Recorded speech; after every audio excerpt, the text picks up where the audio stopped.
Hey guys, in today's video I bring you the impressive story of Ambrose Caldwell, a teacher who, after a near-death experience, received a prophetic message about November 1st. What he discovered on the other side will give you goosebumps and could change our outlook on the future. Before you start, don't forget to like, subscribe to the channel and activate the bell so you don't miss any revelations like this. So, get ready for this journey full of mysteries. My name is Ambrose Caldwell, and what I'm about to share has completely transformed my understanding of the boundary between life and death. I am a retired professor, born and raised in Chicago, where I taught history for more than 2 decades at the local university. Throughout my academic career, I have always considered myself a man of science, a researcher dedicated to verifiable facts and logic. However, in parallel with my academic life, I cultivated a deep and insatiable curiosity for the spiritual world. This duality between the rational and the mystical has accompanied me since I was very young. While my colleagues dedicated themselves exclusively to their areas of expertise, I divided my time between history classes and the study of esoteric texts, meditative practices, and Eastern philosophies. My personal library is a reflection of this duality. Shelves of academic books share space with sacred texts from different traditions. At age 62, after countless trips around the world in search of spiritual knowledge, I transformed my home in Chicago into a small study center. Here, I welcome people interested in understanding the deeper dimensions of existence. Sarah, my partner of 35 years, has always supported my pursuits, even when they seemed too eccentric for our traditional academic community. What I'm about to report happened during a seemingly routine medical appointment. It was an ordinary Tuesday morning, and I had gone to the office for cardiac monitoring tests. I could never have imagined that that day would completely change my perception of reality and put me in direct contact with dimensions that, until then, I had only known through studies and reports from third parties. Before continuing with my report, I need to emphasize that I have always been a meticulous researcher, accustomed to questioning and verifying each piece of information before accepting it as true. What I experienced that day transcends any conventional scientific explanation, but remains as vivid in my memory as the moment I am sharing this story with you. I'm lying on the gurney in Dr. Thompson's medical office, watching the hands of the clock move against the white, clean wall. Sarah is sitting next to me, absently leafing through an old medical journal. The environment is typical of an office. Light walls decorated with faded anatomical posters, that characteristic smell of hospital cleaning products, and the low, constant hum of the air conditioning. Earlier, before we came for the appointment, we had a heated discussion about my growing dedication to spiritual studies. Sarah insisted that I needed to slow down, arguing that my obsession was affecting my health. Now, as I wait for the results of the preliminary tests, I feel an uncomfortable pressure in my chest, but I try not to show concern so as not to alarm her even more. The air conditioning blows a cold wind that makes my skin exposed by my hospital gown shiver. I notice that my breathing is becoming increasingly heavy and irregular. The sound of conversations in the hallway seems strangely distant, as if it's being filtered through an invisible wall. Suddenly, the pressure in your chest increases dramatically. It's as if a giant hand is squeezing my heart with increasing strength. I try to call for Sarah, but my voice doesn't come out. My fingers begin to tingle intensely, and a wave of overwhelming heat runs through my entire body, from head to toe. The vision begins to darken at the edges, like an old photograph that gradually loses color. Panic grips me when I realize I'm having a heart attack. I hear Sarah scream for help, her voice seeming to come from far away, as if she were at the end of a long tunnel. Dr. Thompson rushes into the room, his white coat fluttering with the sudden movement. I see his expression change from professional concern to absolute urgency. He shouts something about calling an ambulance while his hands begin the emergency procedure maneuvers.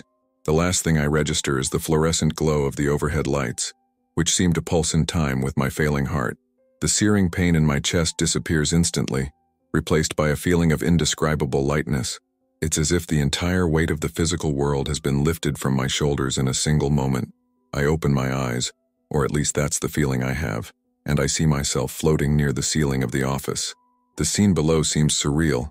My own body is lying on the gurney, motionless and pale. Dr. Thompson performs resuscitation maneuvers with quick, precise movements, pressing my chest rhythmically. Sarah is leaning against the wall, her hands partially covering her face, tears slipping between her fingers. A nurse prepares the defibrillator with professional efficiency, her movements appearing to occur in slow motion from my new perspective. The sensation is extraordinarily strange, but not frightening. It's as if I always knew this would happen one day, as if it were a natural and expected event. My consciousness is perfectly clear, sharper than it has ever been during my physical life. I can see every detail of the room with impressive clarity, including aspects that would be impossible to notice from the position where my body is. The colors are more vibrant, brighter than I've ever noticed before. I can see shades and hues I didn't know existed. The sounds reach me differently, as if they were vibrations that I can not only hear, but also see and feel throughout my being. I watch the dust particles dance in the beam of light coming through the window, each shining like a tiny sun. I try to communicate with Sarah, desperately wanting to tell her that I'm okay, that there's no reason to cry, but my words don't reach her. It is deeply frustrating to see her suffering and not be able to comfort her. I realize that this new form of existence, although wonderful in many ways, completely separates me from the physical world I have known all my life. I watch the medical team work on my body with tireless dedication, and I feel a deep gratitude for their efforts, even though I now understand that I am experiencing something far beyond what medicine can explain. As I observe the scene in the office, I feel a soft presence calling me. It is not a sound or a voice, but something more subtle, like a thought that is not mine. In front of me, a tiny point of light appears and begins to gradually expand, forming what I can only describe as a tunnel of pure, radiant light. The walls of this tunnel defy description based on our physical experience. They are neither solid nor gaseous. They are made of a vibrant energy that pulses in patterns that are impossible to translate into earthly words. Each particle of light appears to contain entire universes within it. The sensation of movement is intense, but simultaneously gentle, as if I were being carried by a warm, welcoming current of water. While passing through the tunnel, memories from my entire life begin to manifest around me. They are not simple memories like the ones we normally have. I can experience them again in their entirety, feel every emotion, understand every choice with stunning clarity. I see moments from my childhood, the first day of school, afternoons playing in the backyard, my mother's loving face. Time seems to not exist in this state. I can't determine whether the journey through the tunnel lasts a few seconds or several eternities. Each moment expands infinitely, filled with meanings and understandings that transcend my ability to explain. The light at the end of the tunnel becomes more and more intense, but strangely enough, it doesn't hurt my eyes. It is a light that warms the soul, which brings with it a deep feeling of returning home. As I progress through the tunnel, I realize that each memory I relive is not just a memory, but a lesson, a fundamental part of the puzzle that is my existence. I see the connections between seemingly random events. I understand the purpose of each difficulty faced. I recognize the beauty even in the most painful moments. The tunnel is not just a passage, it is a process of understanding and accepting my entire earthly journey. I emerge from the tunnel into an environment that defies description based on our earthly experience. It is a space without physical limits, filled with a golden light that appears to be alive, pulsating, conscious. This is where I find the being of light. His presence is overwhelming in its benevolence. It doesn't have a defined human form, but it radiates an energy that I instantly recognize as pure, unconditional love. Communication happens without words, without sounds, without gestures. It's a direct exchange of thoughts and feelings, clearer and deeper than any conversation I've ever had in my physical life. The being transmits an urgent message to me about November 1st. I feel the gravity of each piece of information being imprinted directly on my soul. They are not just words or ideas, but fundamental truths that become an integral part of my being. The message is crystal clear. Great spiritual changes are coming, and those who are not connected to the divine will face significant challenges. It is not a threat or ultimatum, but a compassionate warning, a loving call for the spiritual awakening of humanity. I feel the weight of responsibility to share this knowledge, but I also receive the strength and guidance necessary to accomplish this mission. The being of light shows me visions of the future, not specific events or deterministic predictions, but waves of spiritual transformation that will sweep the planet. I see humanity at a crucial crossroads, where each individual choice will have an impact on the whole. The visions are clear and at the same time symbolic, as if each image contains multiple layers of meaning that gradually reveal themselves to my understanding. I realize that the love that emanates from this being is not just a feeling, but a fundamental creative force in the universe. It is the same love that holds atoms together, that moves galaxies, that drives the evolution of all creation. In your presence, every doubt and fear I ever had seems insignificant. I understand that this encounter is not an accident, but a carefully prepared moment in higher dimensions. In this transcendental moment, I perceive the familiar presence of Ravi Anand, my spiritual master who I met during my travels to India. His spiritual form is radiant, completely different from his earthly physical appearance, but his essence is unmistakable. The serene smile that has always characterized him is now pure light. He approaches and, without words, begins to guide me through different dimensions of reality. Each dimension we visit reveals a different aspect of existence.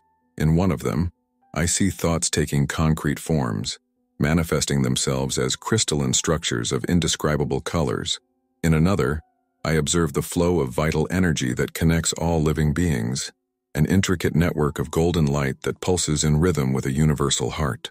Ravi explains to me, through telepathic communication, that these dimensions have always existed around us, but our physical senses are too limited to perceive them. It's as if before I was only seeing one side of an infinite cube, and now I can perceive all of its dimensions simultaneously. Each plane vibrates at a unique frequency, and each has its own purpose in the grand universal design. We travel through mental landscapes where emotions are visible like aurora borealis of impossible colors, where time and space fold like pages of a cosmic book. In each dimension, we encounter different beings, some familiar to our understanding, others completely beyond any earthly reference. All, however, are part of the same universal consciousness. As we move forward, I feel my own consciousness expanding exponentially. Universal truths that have always been present, but that I could never fully understand, now reveal themselves with crystal clarity. It's as if every cell of my being is awakening to a greater, deeper, more meaningful reality. Ravi shows me how every choice we make creates ripples across all of these dimensions, affecting the fabric of reality itself. Our journey takes us to the astral plane, a dimension that transcends the physical but still maintains certain structures recognizable to my earthly consciousness. Here I observe a spiritual society organized in a way that defies common understanding.